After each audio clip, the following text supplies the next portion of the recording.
नमस्कार मित्रों, मैं पंडित श्री केशव शर्मा आपके सम्मुख फिर से प्रस्तुत हुआ हूँ।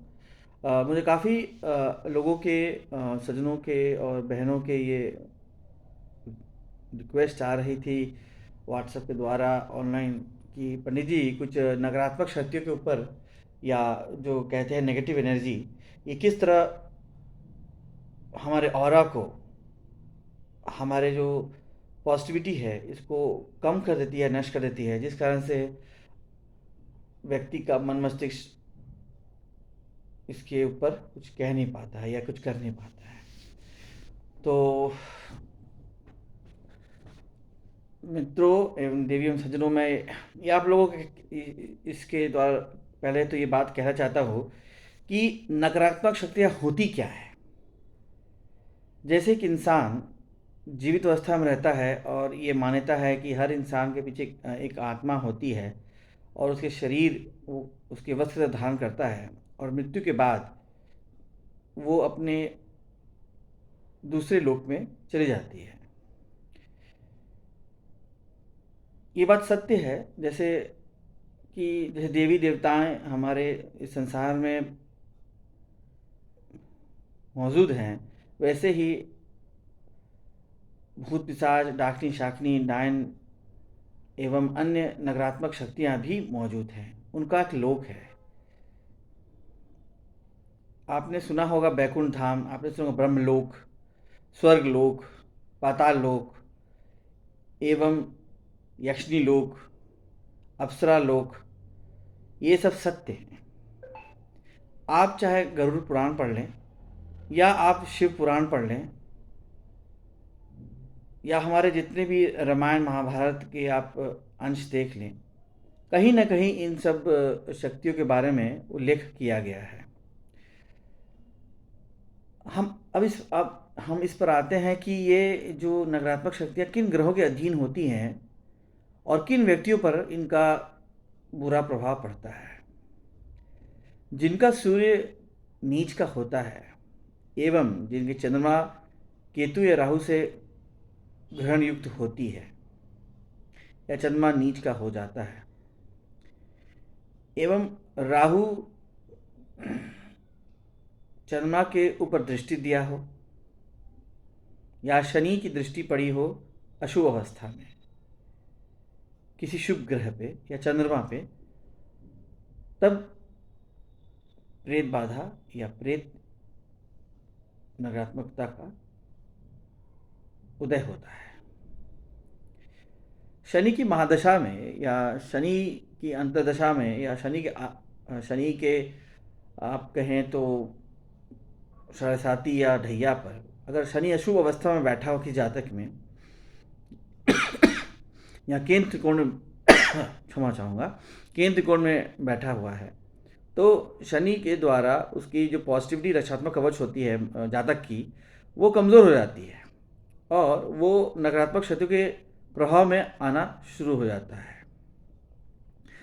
जिन किसी जातकों में या व्यक्तियों में सूर्य उच्च का पाया गया है, या सूर्य अच्छी अवस्था में है, मंगल उच्च की अवस्था में है, या मंगल अपने स्वग्रही है, स्वराशि है, उन लोगों को नकारात्मक शक्तियाँ जल्दी प्रभावित नहीं करती हैं। आपने देखा होगा गुरु उच्च का हो तो भी नकारात्मक शक्तियों का प्रभाव नहीं के बराबर होता है।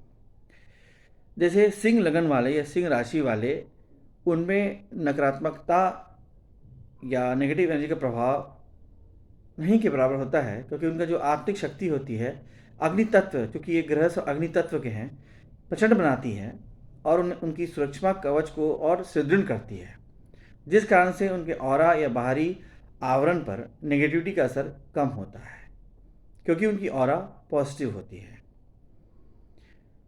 सूर्य ग्रहों का राजा है, इसलिए उसके सबसे शुभ और सबसे तेज साक्षात जो देवता हमें हमारे सामने प्रस्तुत है वो है सूर्य देवता।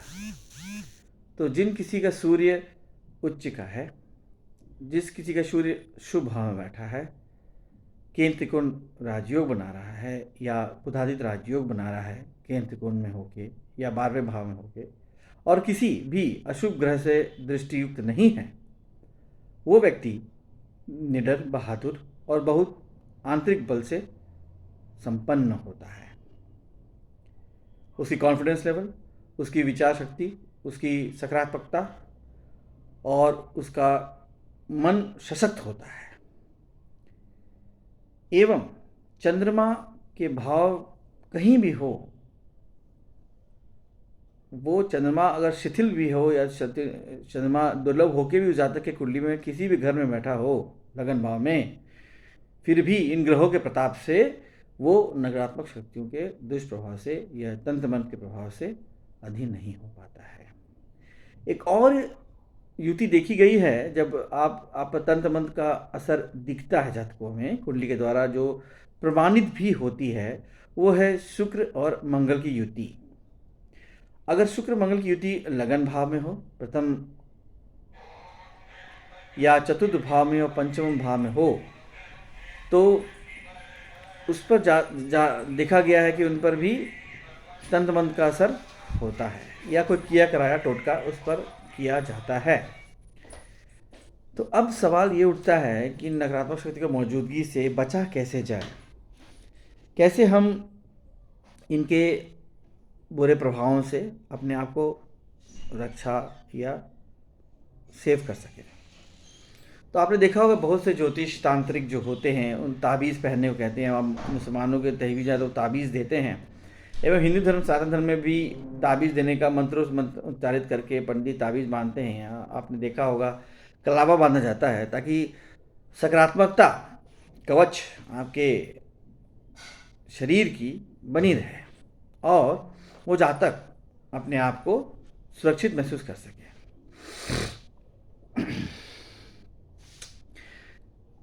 ज़्यादातर ये भी देखा गया है जो लोग तामसिक वस्तुओं का व्ययन करते हैं, या आप देखा होगा जो शराब या नशीली पदार्थों का सेवन करते हैं, या फिर जो ज़्यादा काम उत्तेजना में लिप्त रहते हैं, वो जातकों में भी नकारात्मकता शक्तियाँ ज़्यादा जल्दी प्रभाव डालती हैं। तो देवी और सज्जनों, मैं यही कहूँगा आपको कि अवस्थाएं ग्रहों की, सब कुछ अवस्थाएं जो भी रहती हैं वो तो रहती हैं। मेष लगन प्रमुखता से मैं कहूँगा, ज़्यादातर ये भी कहा गया कि जो हनुमान, जब जिसके नकारात्मक शक्ति के अधीन जब शरीर या मन मस्तिष्क हो जाता है या तंत्र के प्रभाव में लोग आ जाते हैं या कुछ लांघन हो जाती है, चौराहे में उतारना पड़ता है, बजरंगबली की उपासना सुदृढ़ मानी गई है एवं सुंदरकांड का पाठ भी बहुत सुदृढ़ माना गया है। मगर एक बात मैं कहना चाहूँगा देवियों सज्जनों, पंचमुखी हनुमान की तस्वीर को दक्षिण मुखी उत्तर दिशा के प्रमुख घर में अवश्य लगाएं। हनुमान जी की जो फोटो होती है उसकी पूजा करना से लाभ तो होता ही है, परंतु विशेषकर जो पंचमुखी हनुमान थे उन्होंने प्रेतराज को युद्ध में हराया था। तो उसी पंचमुखी हनुमान के स्वरूप में प्रेतराज ने ये उनको वरदान दिया था कि हे प्रभु, जो भी आपके इस रूप को पूजेगा नकारात्मक शक्तियाँ उसके पास भी नहीं फटकेगी। तो मित्रों, मैं आपसे यही कहना चाहता हूँ कि अपने मनोबल को, अपने दृढ़ इच्छा शक्ति को इतना प्रबल करें कि नकारात्मकता आपके समीप भी आने का समय से 10 बार सोच विचार करें। थोड़ी सी मैं राहु के ऊपर आता हूँ। राहु चूँकि छाया ग्रह है और ग्रहण लगाता है, एवं केतु भी ग्रहण लगाता है, ये दोनों छाया ग्रह होते हुए अशुभ अवस्था में रहते हैं और सूर्य चंद्रमा को ऊपर ग्रहण लगाते हैं, तब भी उस व्यक्ति एवं जातक के कुंडली में प्रेत बाधा पाया गया है। अगर किसी जातक को सूर्य और राहु एक साथ बैठ जाएं 12 अवस्था में, लगन में, सप्तम भाव में या तृतीय भाव में, प्रमुखता से या अष्टम भाव में, मृत्यु के घर में, उसमें देखा गया है प्रेत बाधा बहुत ज़्यादा शक्ति के ऊपर ज़्यादा बहुत प्रबल पाई गई है। राहु पितरों, एक तो सूर्य ग्रहण दोष का निर्माण करता है, सूर्य राहु की युति, एवं पितरों की बाधा के ऊपर, पितरों का आशीर्वाद पर बाधा डालता है, ग्रहण लगाता है, और प्रेत योनि से कष्ट के ऊपर की ओर इशारा करता है। तो आप लोगों से मेरा निवेदन है जातकों कि जो भी आप जिन लोगों की कुंडली में सूर्य ग्रहण या प्रेत पितृदोष का निर्माण हुआ है, वो अपनी पितरों की शांति कराएं, सूर्य ग्रहण दोष का निवारण कराएं किसी जानकार वैदिक पंडित से, ताकि आपके जीवन में प्रेत बाधा एवं नकारात्मक शत्रु कष्ट दूर हो। अच्छा, किसी किसी जातकों में ये भी पाया गया है कि खासकर महिलाओं में कि खुले बाल, लोग कहते हैं कि खुले बाल करके रात को या परफ्यूम लगा इत्र को रात को लगा के विचरना नहीं चाहिए, या सुनसान इलाके से नहीं गुजरना चाहिए, या कभी किसी मिठाई को लेके या मतलब स्वीट पदार्थों का लेके घर में रात्रि को प्रवेश नहीं करना चाहिए। ये सब चीज़ें नकारात्मक शक्तियों को अपनी तरफ आकर्षित करती है। तो मैं कहना चाहूँगा ये सत्य है। पर एक और बात है, जिनका शुक्र उच्च का है, उच्च राशि मीन अपनी मीन राशि में बैठा हो, खासकर वृषभ लगन, मिथुन लगन एवं सिंह लगन, उन पर इनका असर नहीं होता है। तुला लगन के जातकों में भी प्रायः अगर शुक्र अच्छी अवस्था में बैठा हो, लग्नेश होकर बैठा हो, स्वग्रही होकर बैठा हो, उच्च का होकर अगर विद्यमान है प्रथम घर में या तृतीय घर में या अष्टम घर में उन पर भी नकारात्मक शक्तियाँ अपना प्रभाव नहीं डाल पाती हैं। इसलिए मैं आप लोगों से निवेदन करता हूँ कि जितना भी हो, ग्रह अपने काम तो करते हैं, सकारात्मकता रखें और अपने जन्म कुंडली को एक मार्गदर्शक तौर पे लेकर चलें। ये नहीं है कि आपके जो ग्रहों के ऊपर उसी विचार करते हुए कर्म करना छोड़ दें। जो व्यक्ति कर्म करता है और तो निश्चय होता है, नकारात्मकता ऐसे ही उनसे दूर भागती हैं। एक और मैं जो आप लोगों को बताना चाहता हूँ इस वीडियो के माध्यम से कि देखिए, जो नकारात्मक शक्तियाँ महिलाओं में पाई जाती, कहती हैं कि वो चुड़ैल हैं, वो डायन हैं, माँ काली के ये सब अधीन हैं, 10 महाविद्या के अधीन हैं। आप एक चीज़ समझ लीजिए, डायन, शाकनी, डाकनी, चुड़ैल, पिशाचनी, प्रेतनी, ये सब माँ काली के अधीन आती हैं। इनके आराध्य माता महाकाली है। तो इनके अगर आपको लगता है कि आप इन सब किसी दुरात्माओं के या योगिनियों के दुष्प्रभाव से या प्रेतानियों के से प्रताड़ित हैं, या आपको महसूस है कि इन पर इनका प्रभाव पर बढ़ रहा है या बढ़ रहा है, तो एक विकल्प ये है कि अगर आप माँ काली के स्वरूप की उपासना करनी शुरू कर दें। श्यामा काली को अपने घर में विद्यमान करके उनकी पूजा अर्चना करें। शनिवार के शनिवार तेल की दीपक जलाएं, माँ की स्तुति करें, माता काली की महाकाली की चालीसा पढ़ें, उनकी वंदना करें, उनसे कहें कि हे माता, मुझे दुश्मन नकारात्मक शक्ति से बचाओ, मेरी रक्षा करो। माता अवश्य आपकी प्रार्थना सुनेगी। और मैंने बहुत जातकों के जीवन में जो इन सब चीज़ों से ग्रसित थे या प्रभावित थे, इनको लगता था ऐसा है हमारे साथ, उनको मैं ये उपाय बताया। आज उनको बहुत राहत है और बहुत हद तक लोगों को बहुत फ़ायदा भी हुआ है। वो अभी जीवन की प्रगति और अग्रसर हो चुके हैं। मित्रों, और मैं एक छोटा सा उपाय आप लोगों को बताना चाहता हूँ। सुबह शाम जब आप पूजा पाठ करते हैं, चाहे भी आप किसी धर्म के हो, ये कोई धर्म विशेष उपाय नहीं है, आप कोई भी कर सकता है इसे, बहुत सुगमता का सरल उपाय है। आप 2 लौंग लें, कपूर लें और एक छोटी सी घी लेके आप इनको जला दें। सुबह समारती के बाद आप जला दें। इससे सकारात्मकता घर में आती है और नकारात्मकता की प्रवेश बाधित होती है और नहीं हो पाती है।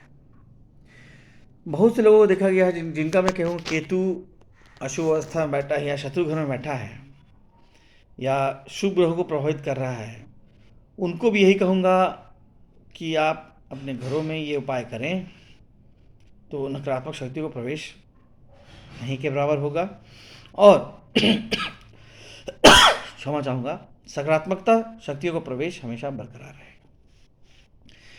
तो मित्रों, मैं आपको इन नकारात्मक शक्तियों के बारे में, ग्रहों का पोजीशन के बारे में जिनके द्वारा इनकी उत्पत्ति होती है प्रभावित होते हैं। एवं सरल उपाय के द्वारा आपको मैं ये समझाने में सफल हुआ हूँ कि कैसे अपने आप को इनके पापी ग्रहों के दुष्प्रभाव से या छाया ग्रहों के दुष्प्रभाव से अपने आप को बचाते हुए, अपनी सकारात्मकता को बनाते हुए अपना सुरक्षा कवच को मजबूत करना है, मानसिक इच्छा शक्ति को दृढ़ करना है, ताकि कोई भी नकारात्मकता शक्ति हमें प्रभावित ना कर सके। तो मुझे मित्रों, सज्जनों और देवियों, मुझे उम्मीद है कि आपको ये मेरी वीडियो पसंद आया होगा। कृपया से लाइक और सब्सक्राइब बटन ज़रूर दबाएं और अपने कमेंट्स मुझे ज़रूर प्रदान करें कि आपको ये वीडियो कैसा लगा। अच्छा मित्रों, अभी के लिए इतना ही। अगले एपिसोड में या अगले वीडियो में मैं आपको राशि विशेष तत्व के ऊपर विस्तृत जानकारी दूंगा। नमस्कार।